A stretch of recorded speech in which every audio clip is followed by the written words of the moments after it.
सतगुरुदेव महाराज जी सामने विराजमान हो और हम उनके चरणों में बैठे हो और जितना भी दिल का हाल हो वो श्री सतगुरुदेव महाराज जी को सुना दिया जाए और या उनके संतों को जुगलजोड़ी बाई जी महाराज जी के चरणों में अपनी बेनती अपनी अर्जी लगाई जाए।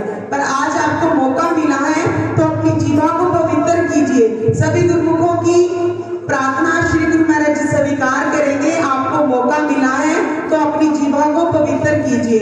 दिल दिया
चाहे आप श्री अनंतपुर दरबार जाके श्री अनंतपुर की धरती पर खड़े होके जो मांगो वो वही मिल जाता है।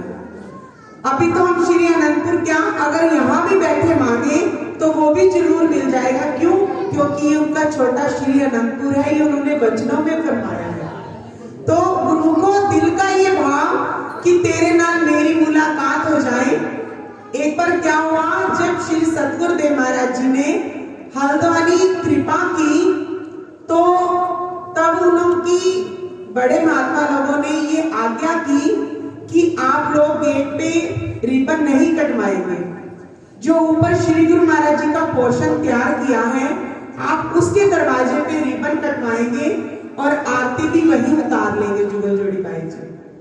और एक सीढ़ियां अंदर को जाती हैं और एक सीढ़ियां बाहर से जाती थी कि जो गेट के साथ है वो ऊपर की ओर श्री गुरु महाराज जी के कमरे की ओर जाती है। अब बाई जी लिफ्ट से गए, जोत वाली थाली मेरे पास कि श्री गुरु महाराज जी को बाई जी ने तिलक करना है, रिबन कटवाना है कि थाली किसी तरह तो पकड़नी है। बाई जी फटाफट जाके कैसे जल्दी जल्दी करेंगे। तो मैंने इधर से अंदर वाली सीढ़ियों से थाली बाई जी को वहां से पकड़ा दी और उन्होंने कहा कि सिर्फ दोनों बाई जी हो, बड़े बाई जी और महात्मा जी हो, तीसरा और उसके अलावा कोई बंदा नहीं होगा वहां। आज्ञा सबने मान ली और मेरे को बाई जी ने सीढ़ियों में साइड में वो बालकनी बनी हुई थी उसमें पीछे छुपा दिया कि साइड पे हो जा कि तूने अंदर नहीं आना। अब मैं दूर से खड़े हुए श्री दर्शन भी कर रही हूँ और वो नजारा भी देख रही हूँ। अब जैसे ही बाई जी ने रिबन कटवाया, जयकारा बोला, आरती उतारने लगे। आरती उतार ही रहे थे तो श्री गुरु महाराज जी की मौज हुई। जैसे श्री गुरु महाराज जी की आरती उतारी तो गुरु महाराज जी ने आरती बाई जी से लेके आरती वाली थाली तो अपने पोर्शन की आरती उतार दी, पूरी आरती उतारी और उसमें भोग के लिए काजू बर्फी रखी हुई थी। जैसे ही श्री गुरु महाराज जी ने भोग लगाया और सबको दिया तो श्री गुरु महाराज जी का ध्यान उनके सब में था कि सबको प्रसाद देना है। तो मैं साइड में कोने में खड़ी हूँ, किसी को दिख नहीं रही। तो श्री गुरु महाराज जी ने नजर घुमाई और अपनी कृपा दृष्टि करते हुए इशारा किया कि इधर आ साढ़े वाला। तो जैसे ही मैं आगे गई तो मुझे डर लगे कि आज्ञा तो थी नहीं कि कहीं डांट ना पड़ जाए, कि कोई नाराज ना हो कि ये बिना आज्ञा के अंदर आ गए।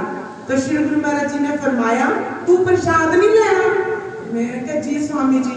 गुरु महाराज जी ने अपने कर कमलों में हाथ रखे और काजू कतली का प्रसाद दे दिए। बोल जयकारा बोल मेरे श्री गुरु महाराज की जय। और डर के मारे मैंने जितना भी था इकट्ठा अंदर डाल लिया कि नीचे जाके सीढ़ियों से किसी को पता भी ना लगे कि ये ऊपर कैसे पहुंच गई, कि किसी के मन में ये ना आए कि ये अकेली कैसे चली गई, क्योंकि मुझे तो कोने में खड़े होने की आज्ञा थी।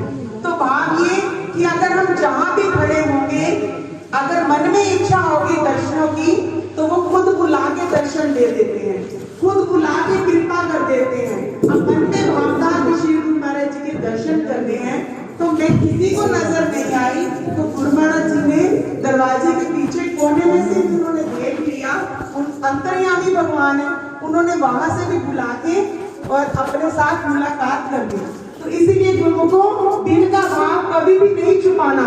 श्री सद्गुरुदेव महाराज जी हर भाव को पूरा करते हैं, तो सभी अपने दिल के भाव को श्री गुरु महाराज जी के चरणों में प्रस्तुत करेंगे। तेरे